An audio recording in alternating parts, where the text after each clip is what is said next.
혼줄 아니고요. 돈줄 내러 왔습니다. 오늘의 리포트 함께 만나보도록 하죠. 대신증권에서는 성장성이 의심할 필요 없다라는 제목의 리포트 보도록 하겠고요. 미래에셋대우에서는 이런 시국에 50%대의 영업이익률을 보이고 있는 기업입니다. 마지막으로 신한금융투자에서 결코 느리지 않은 템포에 대해서도 알아보도록 하죠. 먼저 첫 번째 기업은 하나솔루션부터 보도록 하겠습니다. 그 전에 주가 상황도 함께 만나보도록 하죠. 하나솔루션 현재 주가 상황은 0.1%대 빨간불 켜주면서 49,400원 선에서 거래되고 있습니다. 미국은 한국산 태양광셀 모듈의 최대 수출처죠. 한국의 태양광셀 모듈의 미국 수출 비중은 작년 셀의 경우 68%, 모듈은 65%입니다. 미국의 태양광 업황은 23년에도 견조한 성장세를 보일 전망인데요. 미국 내에서 유틸리티용 수요 증가 그리고 인플레이션 법안 효과 시작이 되면 주택용 수요가 견조하게 유지가 됩니다. 차세대 기술은 중장기 모멘텀으로도 작용할 걸로 보이고요. 폴리실리콘 증설에 따른 웨이퍼 가격 하락은 단기 실적 개선 모멘텀으로 작용될 것으로 보이네요. 목표 주가 함께 확인해 보실까요? 68,000원이고요. 투자 의견은 매수 제시합니다.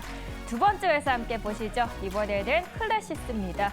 관련 주가 상황도 보도록 하겠습니다. 미용 의료기기 관련주들 오늘 좋은 흐름 보여주고 있는데요. 그 안에서 클래시스 오늘은 18,550원에 거래 중입니다. 클래시스가 시장 기대치를 웃도는 올해 3분기 실적을 발표했죠. 증권가는 우호적인 환율, 그리고 브라질에서의 성공적인 신제품 출시가 성장을 이끌었다라고 분석하는데요. 사실 국내 장비 매출 쪽으로만 보면 슈링크 유니버스 판매가 감소했습니다. 그런데 의외로 해외 매출이 증가하면서 클래시스를 살린 겁니다. 앞서 말씀드렸듯이 브라질에서 슈링크 유니버스를 출시하고 달러 가치가 높아진 영향이겠죠. 앞으로도 국내에서는 슈링크를 많이 써서 회전율을 높여주고 해외 쪽으로는 고급형 슈링크를 진입시키는 투트랙을 구사하면서 클래시스를 긍정적으로 바라보고 있습니다. 목표 주가 23,000원이고요. 투자액은 역시 매수 제시합니다. 마지막 기업도 함께 보시죠. 이번에는 2차 전지 관련주인 LNF도 보도록 하겠습니다. 현재 주가 상황 함께 만나보도록 하죠. 현재 0.04% 하락하면서 224,900원에 거래 중입니다. 9월 이후에 지속된 경쟁사 대비 저평가는 산업부의 미국 조인트벤처 투자 불허에서 촉발이 됐습니다. IRA 법안의 효과로 미국 현지 투자가 중요해진 시점에서 아쉬운 결정이었죠. 그런데 앞으로 재승인이 무탈하게 진행될 것으로 예상되고요. 산업부 승인이 확인이 되면 25년까지 미국 내에서는 5에서 10만 톤의 현지 생산 능력을 확보하게 됩니다. 가이드라인에 충실히 따를 경우에는 연결 실적으로 반영될 수 있고 북미 쪽의 조인트벤처 투자 확정 시 29만 원에서 34만 톤으로 상향 조정될 예정입니다. 북미 조인트벤처에 대한 추정치가 반영되지 않은 상황에서도 성장성이 돋보이고 경쟁사 대비 밸류에이션은 저평가받고 있기에 주가 목표치는 37만 원까지도 바라보고 있습니다. 오늘 이렇게 세 가지 돈줄 리포트 알아보셨고요. 나머지 두 개는 소장님께서 돈줄 내주세요. 네, 오늘 시장은 다소 좀 힘이 빠지는데요. 그래도 이럴 때일수록 정신 딱 차리고서는 종목별로 분석을 더 철저하게 해봐야겠죠. 오늘도 두 가지 리포트를 준비해 보겠습니다. 와이즈경제연구소 차영주 소장과 함께하겠습니다. 어서 오세요. 안녕하십니까? 네, 안녕하십니까. 오늘도 두 가지 종목을 좀 골라봤고요. 마침 굵직한 종목을 또 갖고 오셨습니다. 개인 투자자분들이 많이들 들고 오실 첫 번째 HMM부터 확인을 해보죠. 3분기까지는 선방하였지만 2023년이 걱정이다라고 이미 이 리포트 제목에서 무엇을 말하려고 하는지가 약간 보여요. 3분기 시장에서는 선방을 하였다. 그러면 이 HMM의 경우에는 일단 지금까지 스코어만 봤을 때는 나쁘지 않았는데 향후가 걱정이란 말인 거겠네요. 그렇습니다. 일단은 뭐 그 리포트 제목이 그렇게 나와 있고요. 정현 아나운서의 빠른 눈치가 또 이런 거를 읽어냈다. 눈치는 빨라요. 네. 일단 3분기 실적을 놓고 보면 3분기 잘 나왔어요. 우리가 이제 HMM 같은 경우 3분기부터 실적이 좀 덜 나올 것으로 봤죠. 왜냐하면 이제 그 상하이 컨테인 운임 지수가 떨어졌기 때문에 이게 여기도 리포트에도 나와 있습니다만 2분기 대비 3분기가 3분기가 22%나 하락을 했습니다. 그러다 보니까 전반적으로 HMM 영업이익이 급감할 거 아니냐 이렇게 예상을 했었죠. 그렇지만 실적은 생각보다 잘 나왔습니다. 3분기 영업이익이 한 2.6조 원 정도 나왔고요. 그런데 이제 컨테이너가 거의 다 했어요. 2조 5,967억. 벌크가 185억, 기타가 마이너스 142억이니까 이런 건 그렇다 하더라도 컨테이너가 결국 이제 우리가 HMM 하면 컨테이너 아니겠습니까? 우리가 이제 배를 이제 여러분들이 잘 아셔야 되는데 벌크라고 한다라면 벌크는 그러니까 화물 형태가 이렇게 제각각이에요. 예를 들어 뭐 석탄이라든지 아니면 뭐 시멘트라든지 아니면 뭐 쌀이라든지 이런 것들을 컨테이너로 나르지는 않거든요. 이런 거는 이제 제각각인 화물들을 나르는 것을 벌크라고 하고요. 컨테이너는 여러분들이 잘 아시는 것처럼 규격화된 컨테이너 박스에 실어서 나르는 거죠. 우리가 지난번에 현대 글로비스를 볼 때는 PCC 선을 살펴봤었고 그다음에 이제 우리가 뭐 LNG라든지 그다음에 뭐 그러니까 원유를 실어 나르는 이런 배들로 크게 나눌 수 있다. 이렇게 좀 말씀드릴 수가 있겠습니다. 컨테이너 부분에 있어서 수익이 좀 좋았었던 게 뭐냐면 전반적으로 HMM의 평균 운임 수입이 상당히 좋았다라는 겁니다.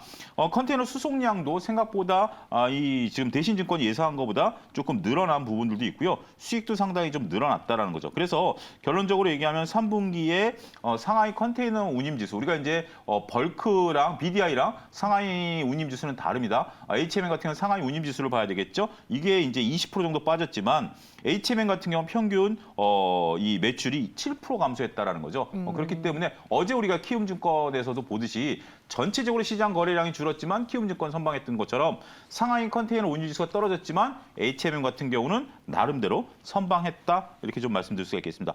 또 한 가지 이유를 놓고 보면 5월 달에 계약한 것이 지금 이제 3분기까지 유지가 되면서 우리가 이제 기존에 계약했던 거 이 부분이 좀 이루어졌다라고 말씀드릴 수가 있을 것 같습니다. 여기서 질문 한 가지 드릴게요. 어차피 컨테이너라는 것은 우리가 이제 많이 실을수록 조금 효율성이 높아진다라고 볼 수 있겠죠. 전 세계에서 제가 이제 몇 번 질문을 드렸던 거 모르시는 분들 다시 하면 전 세계에서 가장 컨테이너 많이 실을 수 있는 배가 있을 거고 그걸 이제 순위로 나눈다라면 1등서부터 10등 안에 HMM이 과연 몇 척의 배를 갖고 있을까요? 그때 이전에 한번 말씀하셨던 것 예, 같은데. 그래서 다시 한번 질문 드리는 겁니다. 과반 이상이었어요. 우리 전 세계에서 컨테이너를 가장 많이 실을 수 있는 배에서 10위 안에 전부 다 HMM 겁니다. 오히려 12위까지 HMM 거예요. 저는 8개, 9개 찍을까 하다가 전부 그러니까 다 할 줄이야. 그렇기 때문에 HMM이 규모의 경제에 있어서 우리가 이제 굉장히 잘하고 더군다나 이렇게 우리가 이런 걸 갖고 있을 수 있는 또 한 가지 이유 중에 하나는 HMM의 주력이 상해와 LA예요.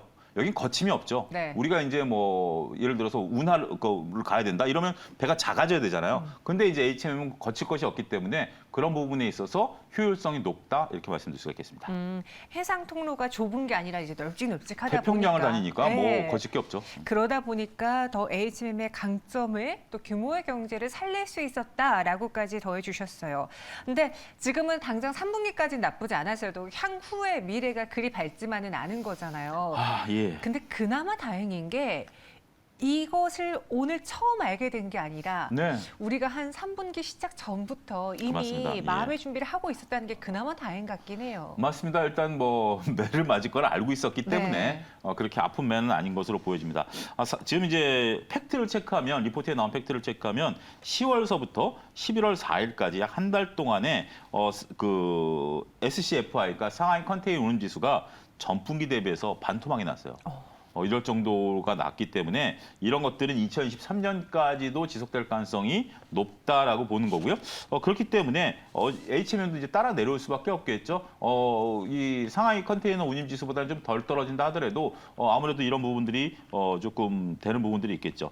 근데 이제 지금 뭐 저희가 이제 주가에 대한 움직임을 뭐 얘기는 안 하는데 거의 안 하는데 오늘 잠깐 좀 얘기를 하면 HMM 같은 경우 지난주에 이제 이례적으로 이제 공매도 쇼커버링에 대한 이 언론 기사들이 좀 있었어요. 그래서 최근까지 공매도 상위 1위가 HMM이었어요. 네. 이런 것들이 쇼커버링이 들어오는 수급상의 변화는 있다. 요것도 한번 좀 체크해, 그러니까 이제 언론에 나온 거니까 체크해 드리도록 하겠습니다. 네, 그럼 이번에 나온 대신증권의 HMM 리포트를 쭉 봤을 때 핵심 키워드, 핵심 투자 포인트로 가져가야 할 부분은 어느 부분인지도 좀 정리를 해 주시죠.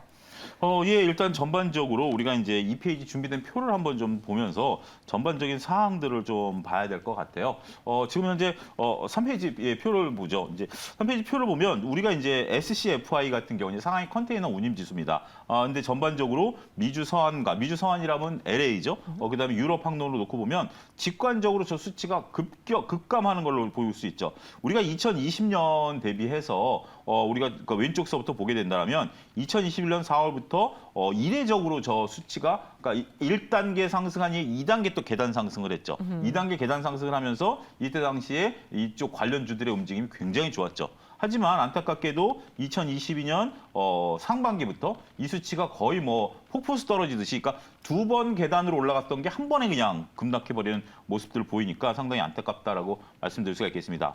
자, 2번과 3번 그림, 바로 밑에 있는 그림을 좀 보게 된다면 계절적으로 봤을 때도 겨울로 가게 된다면 전반적으로 물동량이 좀 줄어드는 모습들이 확인이 됩니다. 우리가 유럽 항로랑 US 항로를 놓고 보면 이게 이제 뭐 여기서 보면 뭐 그러니까 2020년부터 2022년까지 나와 있기 때문에 뭐 이 표 막대 그래프는 굉장히 좀 우리가 복잡한데 막대 그래프 안에 있는 파란색 선을 한번 그냥 여러분 보십시오. 이게 이제 계절적으로 나오는 상황대입니다. 그래서 아무래도 유럽 쪽 같은 경우는 2월 달에 이제 피크를 찍고 미국 쪽으로 가는 건 3월 달에 피크를 찍는 게 과거 관행이었더라고요.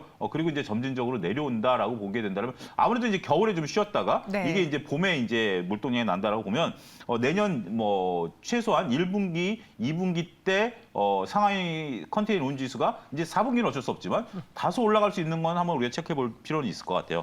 그래서 그런 것들을 여러분들이 주가 움직임과 같이 잘 살펴보시면 되지 않을까 싶습니다. 네. HMM을 갖고 계신 분들의 경우에는 좀 복잡하실 것 같아요.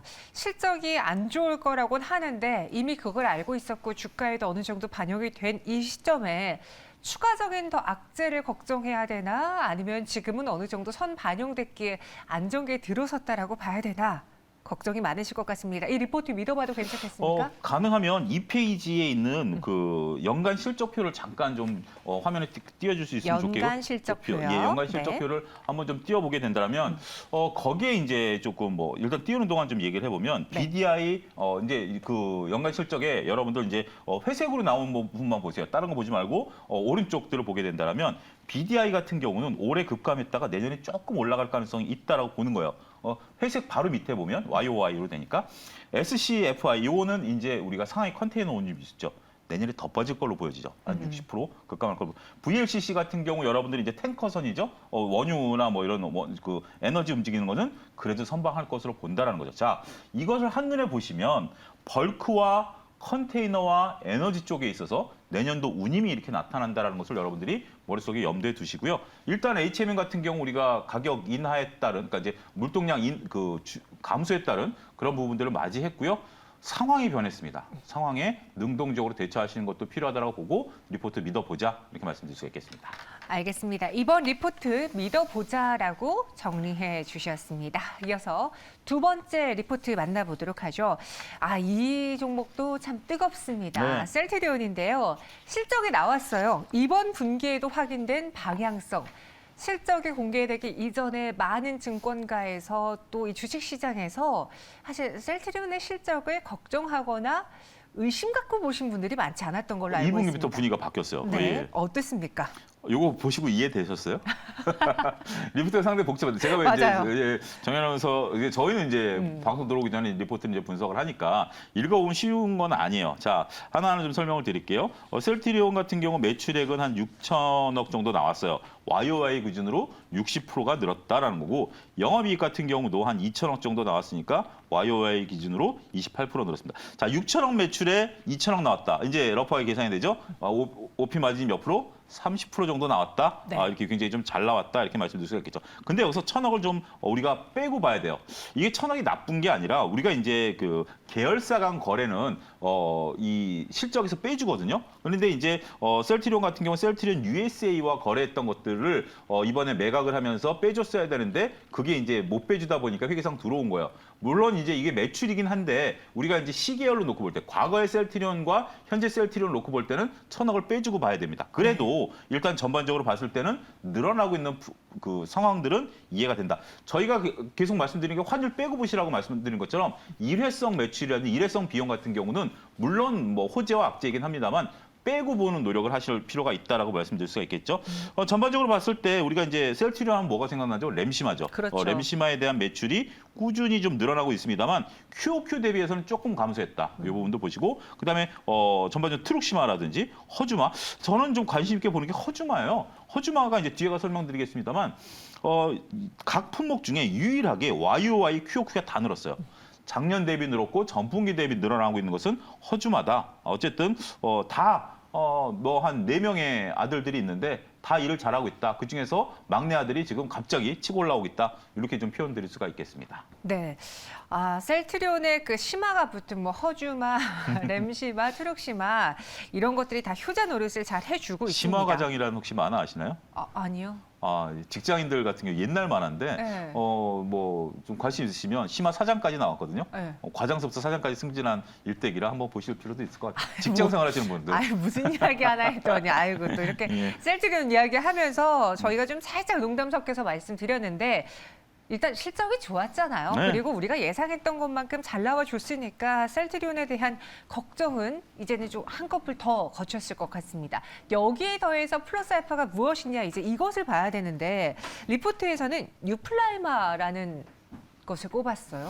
예, 그렇습니다. 유플라이마를 이제 여기서는 구체적으로 이제 FDA 승인이 날 것으로 보고 뒤에가 설명드릴 때 이걸 또 매출을 잡아놨어요. 그렇기 때문에 유플라이마가 올 연내 FDA 승인이 가능할 것이다라고 이제 리포트에서 밝힐 정도면 이건 뭐 거의 됐다라는 얘기로 봐야 되겠죠.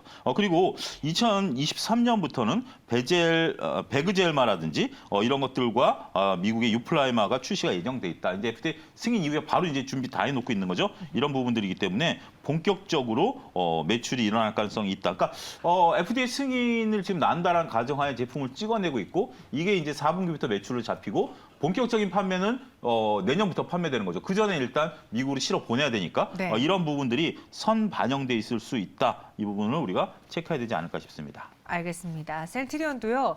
봐야 될 참고 자료가 좀 많아 보이거든요. 네. 이 중에서 무엇을 봐야 될지 좀 꼽아주시죠. 저 이 페이지에 나와 있는 표를 한번 보죠. 우리가 이제 각 상황들을 놓고 보게 된다라면 네. 명확히 드러난다라고 좀 말씀드릴 수가 있겠습니다. 램시마가 이제 두 가지가 있긴 한데 램시마 V 같은 경우는 이제 여러분들 지금 표를 보고 계신 것 중에 이제 오른쪽을 보게 된다라면 2021년, 22년, 23년이죠. 전반적으로 YOY 늘어나는 게 이제 매출이 늘어나는 게 램시마가 역시 명불허전이에요. 램시마가 전체적인 매출의 최소한 4분의 1 정도는 담당하고 있다라고 좀 말씀드릴 수가 있겠죠. 트룩시마 같은 경우도 늘어나는 부분들 올해는 조금 뭐 매출이 좀 줄었어요. 하지만 트룩시마 같은 경우 내년 정도까지 나오려면 좀 시간이 걸린다. 근데 허주마 같은 경우 지금 현재 계속해서 꾸준히 늘어나죠. 이런 부분들을 보게 된다면 상당히 좋죠. 그리고 조금 전에 언급됐던 유플라이마 같은 경우도 현재 지금 올해 대략 한 1,200억 정도 매출해서 내년에 3,000억 매출을 잡아놨습니다. 이 부분이 가장 중요한 트리거가 되지 않을까 싶기 때문에 셀트리온을 볼 때는 램시마 잘 나가고 있어? 오케이. 허주마 잘 나가고 있어? 오케이. 그러면 플러스 유플라이마까지 잘 나가? 이제 여기까지 하나 더 챙기게 된다면 셀트리온을 바라보는 것들이 좀 입체적으로 보이지 않을까 말씀드릴 수가 있겠습니다. 네, 셀트리온의 이 리포트를 믿어봐도 괜찮을지 정리를 해드려 보겠습니다. 예, 뭐 셀트리온에 대해서 많은 분들이 관심을 갖고 계신 것으로 보여지고 있는데요. 주가 움직임은 뭐 어떻게 되는지 모르겠습니다만 현황이 지금 이제 꾸준히 잘 가고 있다. 이 부분에 있어서는 믿어보자 이렇게 말씀드릴 수 있겠습니다. 네, 방향을 확인을 했고 꾸준히 믿어봐도 괜찮다. 제 갈 길 잘 가고 있다. 한참 그 개인 투자자분들이 셀트리온한테 제발 너네 잘하는 것만 열심히 해라. 그렇죠. 예. 이것저것 해서 비용 많이 남기지 말고 맞습니다. 그랬는데 이제는 제대로 된 방향을 가고 네. 있는 것 같습니다. 여러분 이렇게 두 번째 리포트까지 챙겨봤고요. 차영수 수장 여기서 인사드릴게요. 고맙습니다. 감사합니다.